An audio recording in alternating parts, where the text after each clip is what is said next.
नमस्ते दोस्तों, मकर संक्रांति के पावन पर्व की आप सभी को बहुत बहुत शुभकामनाएं। दोस्तों, हम भारत में अनेक त्योहार बड़े उत्साह और आनंद के साथ मनाते हैं और प्रत्येक त्योहार के पीछे कोई ना कोई सुंदर पौराणिक कथा छिपी होती है। आज हम ऐसे ही एक पवित्र पर्व मकर संक्रांति की एक रोमांचक कथा सुनाने वाले हैं। ये है संक्रांति देवी की कथा। भारतीय संस्कृति में प्रत्येक उत्सव के साथ कोई ना कोई कथा जुड़ी होती है और ये कथाएं हमारे मूल्यों की विरासत को आगे बढ़ाती है। बुराई पर अच्छाई की विजय की ऐसी कथाएं सुनकर हमें सदैव प्रेरणा मिलती है। संक्रांति देवी की ये कथा भी उन्हीं में से एक है जो हमें साहस, श्रद्धा और एकता का संदेश देती है। ये कथा आपके हृदय को स्पर्श कर जाएगी और हमारे धर्म एवं संस्कृति के प्रति प्रेम को और अधिक बढ़ाएगी। इसीलिए ये कथा अंत तक अवश्य सुनिए, क्योंकि कथा के अंत में एक अत्यंत महत्वपूर्ण संदेश छिपा हुआ है जिसे हम सभी को जानना आवश्यक है। तो चलिए प्रारंभ करते हैं संक्रांति देवी की इस पवित्र कथा को। उससे पहले दोस्तों, मैं एक छोटी सी विनती करना चाहती हूँ। मैंने ये वीडियो बहुत ही मेहनत से बनाया है। यदि ये वीडियो आपको पसंद आए तो कृपया लाइक अवश्य करें और हमारे चैनल को सब्सक्राइब ज़रूर करें। तो आइए सुनते हैं वो कथा। ये कथा प्राचीन काल की है। उस समय पृथ्वी पर धर्म का पालन करने वाले ऋषि मुनि तपस्या और साधना किया करते थे और दूसरी ओर कुछ राक्षस अपने दुष्ट कर्मों से संसार में भय का वातावरण उत्पन्न कर रहे थे। इस कथा में हम जानेंगे कि किस प्रकार दैवी शक्ति ने दुष्ट प्रवृत्तियों का अंत किया था। दोस्तों, कृतिका नाम के कुछ परम भक्त ऋषि एक सुंदर वन प्रदेश में निवास कर कठोर तपस्या कर रहे थे। वो दिन रात परब्रह्मा की उपासना और यज्ञ याग में लीन रहते थे। उनकी तपस्या के प्रभाव से वातावरण पवित्र और शांत हो गया था। आश्रम में सात्विक शांति व्याप्त रहती थी। प्रत्येक प्रातःकाल ये ऋषि नदी में स्नान कर उगते सूर्य को अर्घ्य अर्पित करते। दिन भर वो वेद मंत्रों का जाप करते और ध्यान साधना में लीन रहते थे।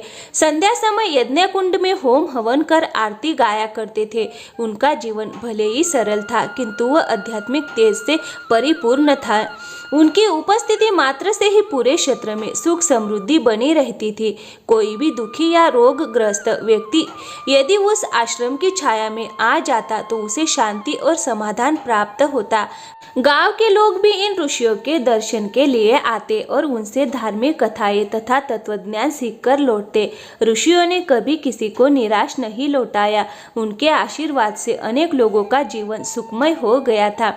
परंतु जैसे हर अच्छे कार्य में कोई ना कोई विघ्न आता ही है, वैसे ही इन निष्कपट ऋषियों की तपस्या में भी दो भयानक राक्षस बाधा डालने लगे। उनके नाम थे शंकरासुर और किंकरासुर। ये दोनों राक्षस अत्यंत क्रूर और अभिमानी थे। उनकी काया अत्यंत विशाल और भयानक थी। शंकरासुर ऊंचे कद काठी वाला विशाल काया राक्षस था। उसका पूरा शरीर लोहे के समान कठोर प्रतीत होता था। उसकी आंखें लाल लाल अंगारों जैसी थी और चेहरे पर सदैव क्रूर मुस्कान रहती थी। उसके हाथ में एक भयानक गदा रहती थी जिससे वह किसी को भी चूर चूर कर सकता था। किंकरासुर भी किसी से कम नहीं था। वह सांवले रंग का राक्षस था, किंतु उसकी शक्ति अपार थी। उसके बड़े बड़े नुकीले दांत थे और उसके माथे पर 3 सिंह होने की कथा लोक कथाओं में प्रचलित थी। उसके हाथ में विशाल भाला रहता था जिसे लेकर वह रणभूमि में उतरता था। जब ये दोनों राक्षस अट्टहास करते तो धरती तक कांप उठती थी। उनकी छाती इतनी मजबूत थी कि बाण और तलवारों से प्रहार भी उन पर अधिक प्रभाव नहीं डाल पाते थे। शंकरासुर और किंकरासुर ने वर्षों तक घोर तपस्या कर ब्रह्मदेव को प्रसन्न किया था और एक भयानक वरदान प्राप्त किया था। उन्हें वरदान मिला था कि पानी में कोई भी उन्हें मार नहीं सकता।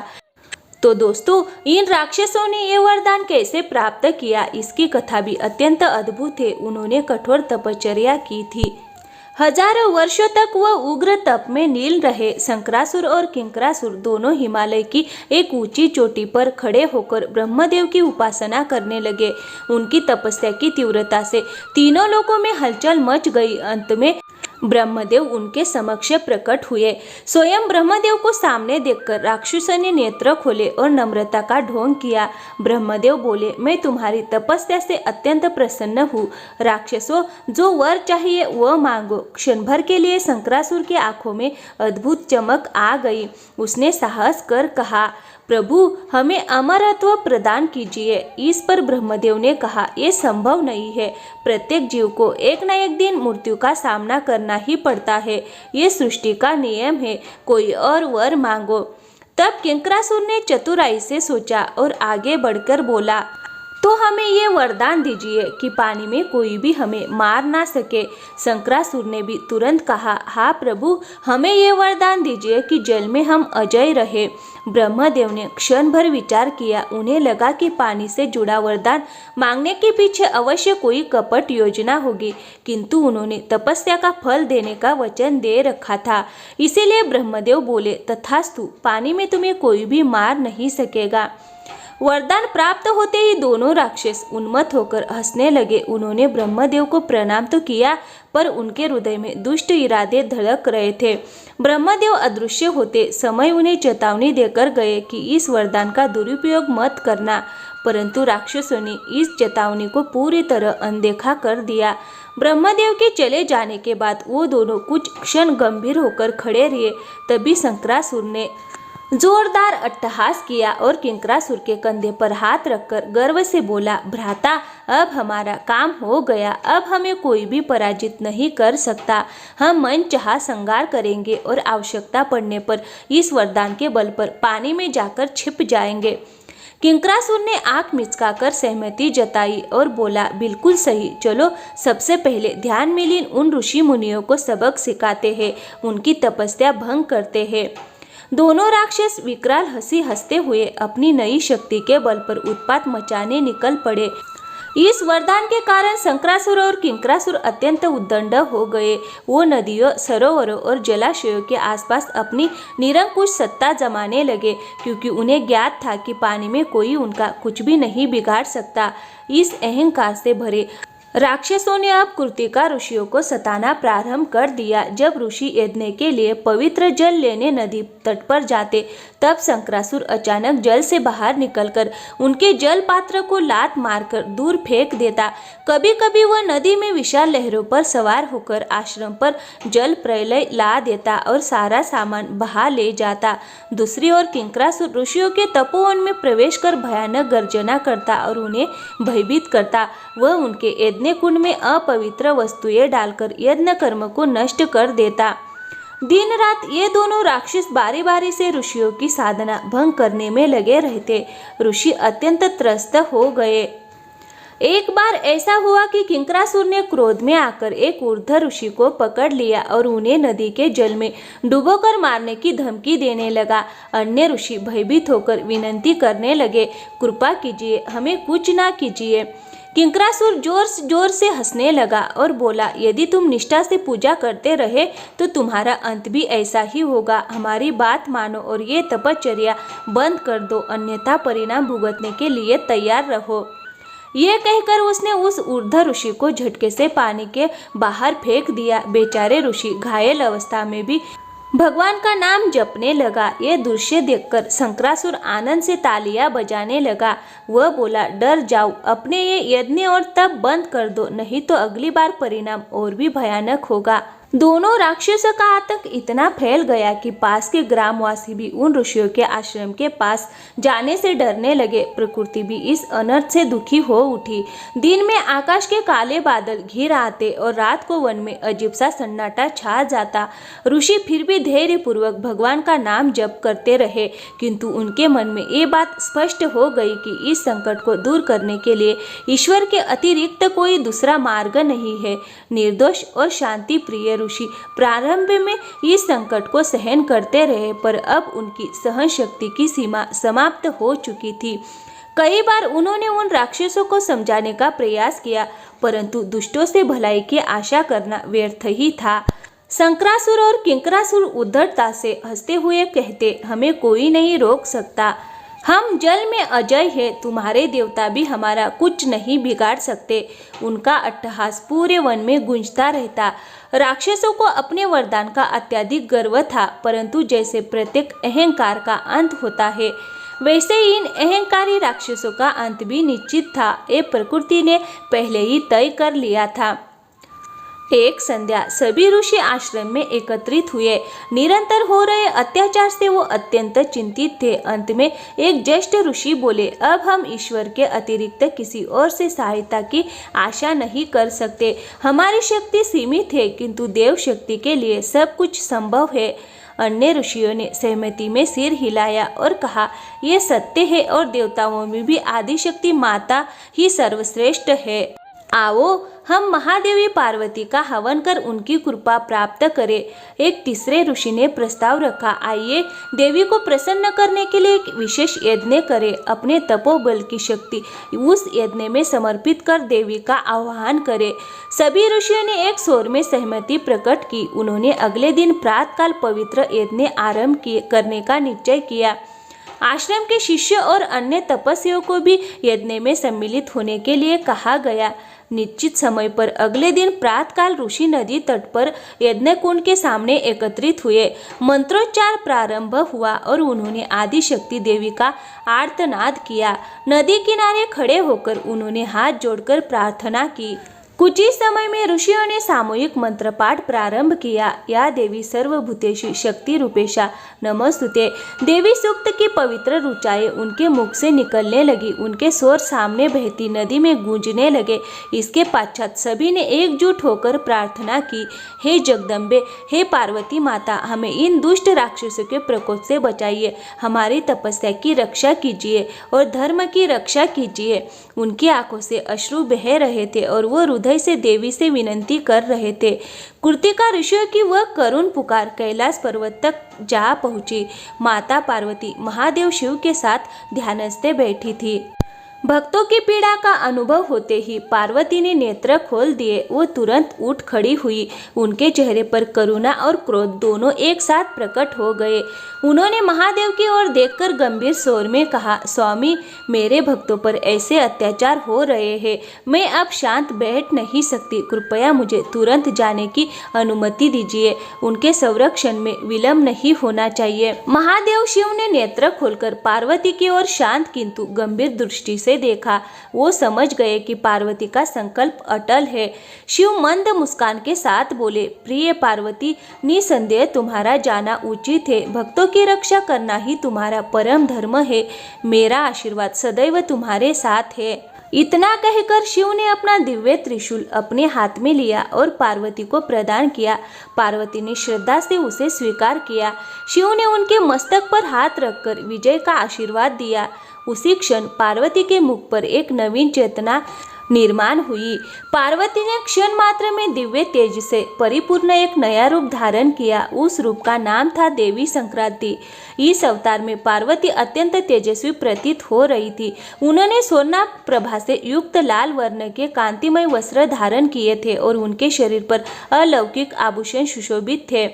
उनका मुख सूर्य के समान दीप्तिमान था। नेत्रों में प्रखर तेज और करुणा दोनों झलक रहे थे। रत्नजटित मुकुट उनके मस्तक पर शोभायमान था और उनके हाथों में त्रिशूल तथा खड्ग जैसे आयुध चमक रहे थे। युद्ध के लिए सज्ज देवी संक्रांति का ये रूप देखकर स्वर्ग की देवताएं भी उनकी वंदना करने लगे। देवी संक्रांति जानती थी कि इन राक्षसों को पराजित करने के लिए जल में उतरना आवश्यक होगा। उन्होंने अपनी शक्ति से नदी से एक विशाल मगर को आह्वान किया। क्षण भर में पवित्र नदी की धारा से एक महाकाय मगर प्रकट हुआ। वह प्रकट होते ही देवी के समक्ष विनम्रता से झुक गया, मानो उनके आदेश की प्रतीक्षा कर रहा हो। उस मगर का शरीर वज्र के समान प्रतीत हो रहा था और उसकी आंखों में देवी की शक्ति की ज्योत चमक रही थी। देवी संक्रांति उस मगर की पीठ पर आरूढ़ हुई। एक हाथ में उन्होंने त्रिशूल धारण किया था और दूसरे हाथ में तेजस्वी तलवार। देवी ने अपने वाहन सहित एक विजय गर्जना की, जिसकी ध्वनि सुनते ही सभी दिशाओं में प्रतिध्वनि गूंज उठी। ऋषि मुनि ये अद्भुत दृश्य देखकर विस्मित रह गए। उन्हें अनुभव हुआ कि उनकी प्रार्थना स्वीकार कर ली गई है। उन्होंने हर्षोल्लास से देवी को दंडवत प्रणाम किया। देवी संक्रांति ने उनकी ओर आश्वासन भरी दृष्टि डाली और तुरंत अपने मगर के साथ आगे बढ़ गई। अब वह दोनों राक्षसों का सामना करने के लिए पूर्णतः तैयार थे। उसी समय नदी के दूसरे तट पर शंकरासुर और किंकरासुर कृत्तिका ऋषियों के यज्ञ का अपमान कर रहे थे। अचानक उन्हें एक भीषण गर्जना सुनाई दी। उन्होंने एक चमकता हुआ तेजोमय आकार देखा और कुछ क्षणों के लिए स्तब्ध रह गए। अगले ही पल उन्हें समझ में आ गया कि एक शक्तिशाली देवी उनकी ओर आ रही है। दोनों क्षण भर उनके प्रखर तेज से दीप्त हो गए, पर शीघ्र ही संभल कर अपने घमंडी हास्य के साथ बोले। शंकरासुर जोर से हंसा और किंकरासुर के कानों में बोला, ये कौन सी रानी से चली आ रही है? देखा क्या? जो कोई भी हो, हम इसे सबक जरूर सिखाएंगे। किंकरासुर ने उत्तर दिया। दोनों राक्षस निर्भर थे। उनके अनुसार कोई भी देवता जल में उतरकर उन्हें पराजित नहीं कर सकता था। देवी संक्रांति नदी के मध्य पहुंचकर गंभीर स्वर में बोली, अरे दुष्ट राक्षसों, इतने अत्याचार करने के बाद भी तुम स्वयं को अजय समझते हो? मेरे सामने आओ, तुम्हारे दुष्कर्मों का शीघ्र ही अंत होने वाला है। उनका स्वर अत्यंत गंभीर और गूंजता हुआ था, जिससे संपूर्ण क्षेत्र थर्रार उठा। शंकरासुर क्रोध से गरज उठा, आने दो, हम किसी से नहीं डरते, विशेषकर जल में तो हमें कोई भी कुछ नहीं कर सकता। ये मेरा वरदान है। अपने वरदान का उल्लेख करते ही किंकरासुर भी निर्भय होकर हंस पड़ा। युद्ध आरंभ हो गया। उन्होंने देवी को दोनों ओर से घेरने का प्रयास किया। शंकरासुर और किंकरासुर दोनों अपने भालों और गदाओं के साथ देवी पर टूट पड़े। प्रारंभ में उन्होंने भूमि से आक्रमण किया। किंकरासुर ने पूरी शक्ति से एक भाला फेंका, पर देवी ने अत्यंत फुर्ती से मगर की पीठ से छलांग लाकर उसे निष्फल कर दिया। शंकरासुर ने अपनी तलवार से देवी पर प्रहार करने का प्रयास किया, किंतु देवी ने अपने खड्ग से उस वार को रोक दिया। क्षण भर में ही संक्रांति देवी ने प्रत्याक्रमण किया। उन्होंने अपने त्रिशूल से दिव्य शक्ति का प्रक्षेपण किया, जिससे एक दीप्तिमान ऊर्जा लहर उत्पन्न हुई। उन लहरों ने दोनों राक्षसों को कुछ समय के लिए पीछे ढकेल दिया। राक्षस क्रोधित हो उठे और भी उग्र आक्रमण करने लगे। किंकरासुर आगे बढ़ा और अपनी मायावी शक्ति से नदी में एक भयंकर जल प्रलय उत्पन्न कर दिया। विशाल लहरों की बौछार से ऋषियों के आश्रम को नष्ट करने का उसका उद्देश्य था। देवी संक्रांति ने ये समझ लिया। उन्होंने अपने त्रिशूल का लक्ष्य नदी की ओर कर एक तेजस्वी किरण छोड़ी। ये किरण अलौकिक थी। उसके स्पर्श से उफनती हुई लहरें शांत होने लगी और नदी पुनः स्थिर हो गई। किंकरासुर की ये योजना विफल हो चुकी थी। देवी खनखनाकर हंसी और बोली, किंकरासुर, तुम्हारी ये लहरों का असर मेरे सामने कुछ भी नहीं है। इस जल पर मेरा ही अधिकार है। दूसरी ओर शंकरासुर ने अंधकार का एक भयानक मायाजाल फैला दिया। आकाश में काले काले बादल छा गए और कुछ क्षणों के लिए चारों ओर घोर अंधकार फैल गया। इस अंधकार में वह अदृश्य होकर देवी के पीछे से आक्रमण करने का प्रयास करने लगा, परंतु देवी संक्रांति सूर्य के समान तेजस्वी थी। उनके चारों ओर एक दिव्य प्रभा मंडल था, जिससे उनका आसपास का क्षेत्र प्रकाशमय बना हुआ था। अंधकार उनके निकट आते ही नष्ट हो जाता था। शंकरासुर का मायाजाल निष्फल सिद्ध हुआ।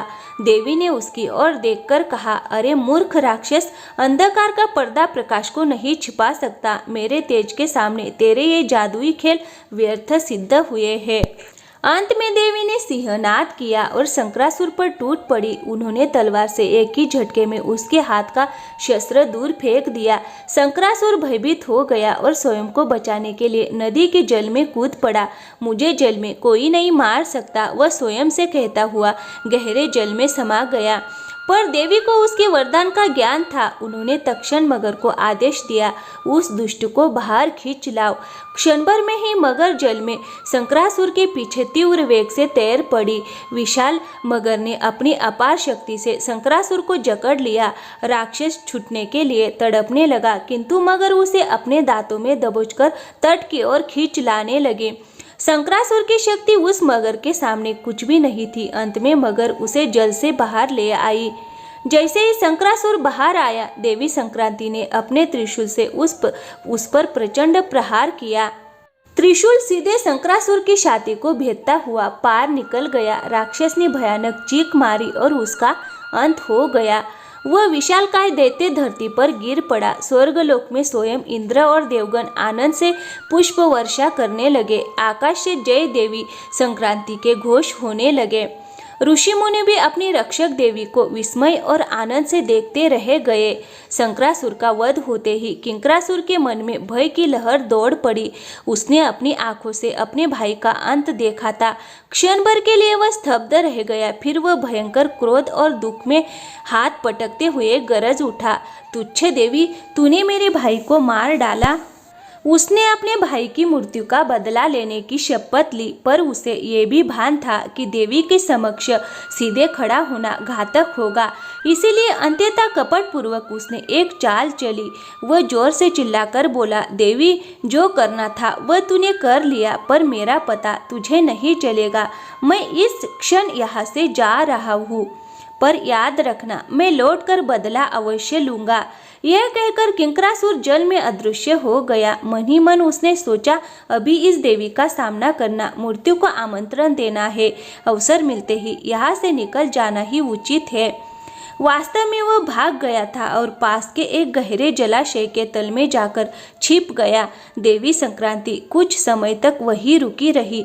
वातावरण शांत हो चुका था। उन्होंने ऋषियों को धैर्य बंधाया। ऋषि विनती करने लगे, हे देवी, आपने हमें बचाया, इसके लिए कोटि कोटि धन्यवाद। पर अभी एक राक्षस जीवित है, उसका क्या होगा? देवी मुस्कुराई और बोली, मेरे प्रिय भक्तों, चिंता मत करो, उसका अंत भी निश्चित है। उसे छिपा रहने दो, उचित समय पर मैं उसका भी नाश करूंगी। ऋषियों को देवी के वचनों पर पूर्ण विश्वास था। उन्होंने उनकी आरती की और स्तुति सुमन अर्पित किया। वह दिन मकर संक्रांति का पवित्र दिन था। उस दिन सूर्यदेव अपने स्वर्ण रथ पर आरूढ़ होकर मकर राशि में प्रवेश कर रहे थे। संपूर्ण दिवस प्रकाश से भर उठा था। देवी संक्रांति ने ऋषियों को आशीर्वाद दिया और कुछ समय बाद अदृश्य हो गई। ऋषि और ग्रामवासी चैन की सांस लेने लगे। शंकरासुर मारा जा चुका था, किंतु सबके मन में अभी भी दूसरे राक्षस का भय था। फिर भी उन्हें देवी पर पूर्ण विश्वास था। अगला दिन उदित हुआ। मकर संक्रांति के बाद का ये दिन आगे चलकर किंक्रांत के नाम से जाना जाने वाला था, क्योंकि इसी दिन देवी संक्रांति द्वारा दैत्य किंकरासुर का वध होने वाला था। प्रातःकाल का समय था। ऋषि कृतिका एवं अन्य श्रद्धालु पवित्र नदी में स्नान करने के लिए एकत्रित हुए थे। सूर्य की कोमल किरणें धीरे धीरे जल की सतह पर पड़ने लगी थी। ठंड के कारण नदी के जल पर धुंध तैर रही थी। लोग स्नान में मग्न ही थे कि जल में छिपा बैठा कुरु किंकरासुर अवसर की प्रतीक्षा कर रहा था। अचानक वह जल से प्रकट हुआ और उसने एक विशाल लहर उत्पन्न कर दी। नदी के तट पर उपस्थित लोग भयभीत हो उठे। कई लोग उस प्रलयकारी लहरों में फंसने लगे। किंकरासुर क्रोध से गरजते हुए बोला, आज मैं सबका विनाश कर दूंगा। आज मैं अपने भाई का प्रतिशोध पूर्ण करूंगा। उसका उग्र आवेश अत्यंत भयानक था। चारों ओर हाहाकार मच गया। ऋषि और सामान्य जन गंभीर संकट में पड़ गए। तभी सहसा आकाश से एक दिव्य तेजस्वी प्रकाश की लहर धरती पर उतरी। देवी संक्रांति अपने दिव्य स्वरूप में पुनः अवतरित हुई। देवी का दर्शन होते ही लोगों में नया साहस संचारित हो गया। देवी संक्रांति अपने वाहन मगर पर आरूढ़ होकर सीधे किंकरासुर पर झपटी। उन्होंने उच्च स्वर में घोषणा की, दुष्ट किंकरासुर, तेरा आतंक अब समाप्त होने वाला है। किंकरासुर तनिक भी विचलित नहीं हुआ। वह गर्जना करते हुए बोला, देवी, तुम भूल कर रही हो। इस जल में रहते हुए मुझे कोई नहीं मार सकता। इस पर देवी ने दृढ़ स्वर में उत्तर दिया, तू जिस जल को अपना कवच समझ रहा है वही आज तेरा विनाश करेगा।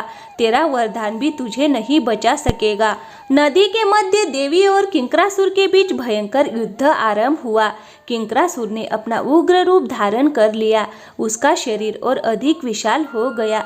उसने दोनों हाथों से भयानक अस्त्र उठाकर देवी पर प्रहार करना आरंभ कर दिया। देवी संक्रांति अपने त्रिशूल से उसके प्रत्येक वार को निष्फल कर रही थी। उनका वाहन मगर भी अपने तीक्ष्ण दांतों से राक्षस के शरीर पर आक्रमण कर रहा था, जिससे किंकरासुर व्याकुल हो उठा। किंकरासुर को अनुभव होने लगा कि जल में सुरक्षित होने के बावजूद देवी के प्रहार से बच पाना कठिन है। क्रोध में आकर उसने जल में एक प्रचंड भंवर उत्पन्न कर दिया। उस भंवर में देवी का वाहन मगर कुछ समय के लिए फंस गया। इसी अवसर का लाभ उठाकर किंकरासुर गहराई में जाकर जल के नीचे छुप गया। कुछ क्षणों के लिए नदी शांत हो गई। तट पर खड़े ऋषि और जन सांस रोके उस अद्भुत युद्ध को देख रहे थे। देवी के जल में विलीन होने से कुछ समय तक उनका कोई चिन्ह दिखाई नहीं दिया। चारों ओर स्तब्धता छा गई। कुछ समय पश्चात देवी संक्रांति स्वयं जल में उतरी। जल के भीतर भी उनका तेजोमय स्वरूप प्रकाशमान था। उन्होंने अपनी दिव्य दृष्टि से संपूर्ण नदी में किंकरासुर को खोजने का प्रयास किया, परंतु वह छिपा हुआ था। तभी पूर्व दिशा में सूर्य देव का उदय हुआ। उनकी प्रथम किरणों से नदी का जल स्वर्णिम आभा से चमक उठा। सूर्य की ऊर्जा जल के प्रत्येक कण में फैल गई। उस दिव्य ऊर्जा से देवी संक्रांति में नव चेतना का संचार हुआ। उन्होंने मन ही मन सूर्य देव को नमन किया और उनकी शक्ति को अपने भीतर धारण किया। सूर्य किरणों के प्रभाव से किंकरासुर जहाँ छिपा था वहाँ का जल उष्ण होने लगा। उसे तीव्र जलन होने लगी। असह्य पीड़ा से विवश होकर वह जल से बाहर निकलने लगा। देवी इसी क्षण की प्रतीक्षा कर रही थी। एक ही क्षण में देवी संक्रांति ने अपनी शक्ति से नदी के जल को 2 भागों में विभक्त कर दिया। ऐसा प्रतीत हुआ मानो नदी कुछ समय के लिए स्थिर हो गई हो।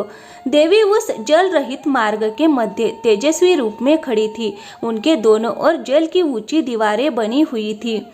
अब किंकरासुर पूर्णतः प्रकट हो चुका था। देवी निर्भर होकर आगे बढ़ी और गंभीर स्वर में बोली, किंकरासुर, अब तेरी अंतिम घड़ी आ पहुंची है। अधर्म का अंत निश्चित है। देवी संक्रांति ने अपने हाथों से त्रिशूल फेंका। वह विद्युत वेग से किंकरासुर की ओर बढ़ा और उसके कंठ को भेदता हुआ आर पार निकल गया। किंकरासुर भयानक चित्कार करता हुआ धरती पर गिर पड़ा। देवी ने आगे बढ़कर अपनी तलवार से उसका सिर धड़ से अलग कर दिया। उस क्षण किंकरासुर का शरीर निर्जीव हो गया। किंकरासुर का अंत हो चुका था। कैलाश पर्वत से भगवान शिव ये दृश्य देख रहे थे। वो अत्यंत प्रसन्न हुए और मन ही मन माता पार्वती की स्तुति करने लगे। संपूर्ण वातावरण जय देवी संक्रांति के घोष में गूंज उठा। ऋषि कृतिका एवं समस्त जन आनंद से झूम उठे। अनेक ऋषियों की आंखों में हर्षालु छलक आई। सबने मिलकर कहा, जय जय जगदम्बे भवानी, हम धन्य हो गए। देवी संक्रांति ने मंद मुस्कान के साथ आशीर्वाद हेतु अपना हस्त उठाया और कहा, धर्म और सत्य की रक्षा के लिए मैं सदैव उपस्थित रहूंगी। तुम्हारी भक्ति अटल बनी रहे। ऋषियों ने देवी से पूछा, हे माता, इस दिव्य घटना की स्मृति से हमें क्या करना चाहिए? देवी ने स्नेहपूर्वक उत्तर दिया, प्रतिवर्ष जब सूर्य मकर राशि में प्रवेश करे उस दिन को पर्व के रूप में मनाना। ये दिन अच्छाई की विजय का प्रतीक होगा। इस दिन सूर्य देव की पूजा करना और सभी को तिल और गुड़ का दान देना।